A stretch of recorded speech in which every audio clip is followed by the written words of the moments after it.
तर हे कुळीत आणले होते, साधारण 250 ग्रॅम असतील.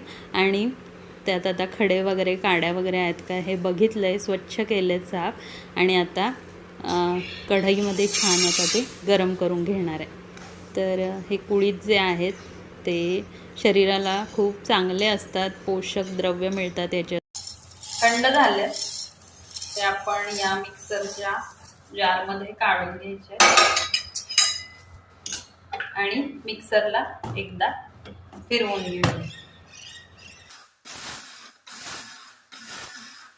एकदा ओबड-धोबड असे आपण फिरवून घेतलेत. तर हे एकदा आपण पाखडून घ्यायचेत. तर मी इथं परातीत हे एकदा पाखडून घेणार आहे.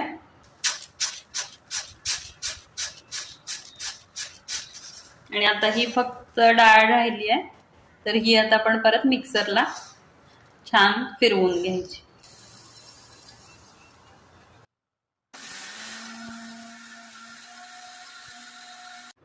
तर इथं पीठ जे आहे ते छान दळून झालेलं आहे. तर आता हे हवाबंद डब्यात भरून ठेवणार. कोणी कोणी याच्यात दळतानाच काळी मिरी टाकतं, हळद टाकतं किंवा हळकुंडाचे तुकडे टाकतं. पण आपण नुसतं प्लेन हे पीठ जे आहे ते दळून घेतलेलं आहे. तर या कुळथाची पिठी जेव्हा मी बनवेल तेव्हा देखील मी तो व्हिडिओ तुमच्यासोबत शेअर करेन.